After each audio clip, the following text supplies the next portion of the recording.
Midis dy botëve që ndajnë një qytet, mbas shpinës time, ndërkohë që Njani e po ecën, është qyteti i ri i Shangajit.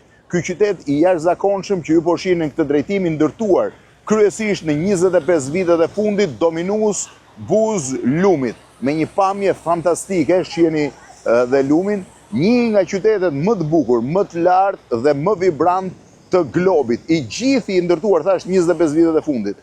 Por balë për balë kësaj është një tjetër qytet, një Shangaj i dytë, i ndërtuar në fund të shekullit të 19 dhe në fillim të shekullit 20, i cili ngjan diku me Parisin, diku me Londrën, me një arkitekturë tipike europiane, që nuk ka as një lidhje me arkitekturën, po e quaj kineze dhe as me atë moderne.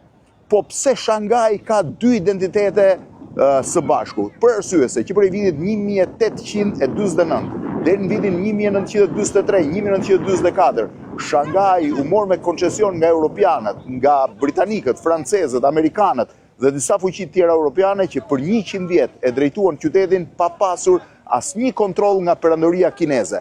Ata u detyruan ta dorëzojnë qytetin në vitin 43-44 mbasi japonezët e kishin pushtuar dhe për një periudhë kohe, për mas 4-5 vjetësh, në vitin 1949 ai u mor nga Republika Popullore e Kinës dhe pas 100 vjetësh ju bashkua Kinës.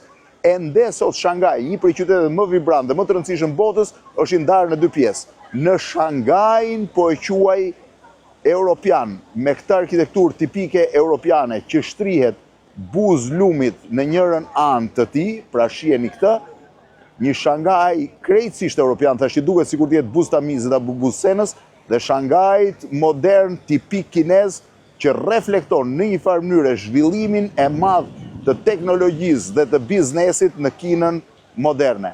Ky pra është Shangaj, një prej qyteteve me dy identitete.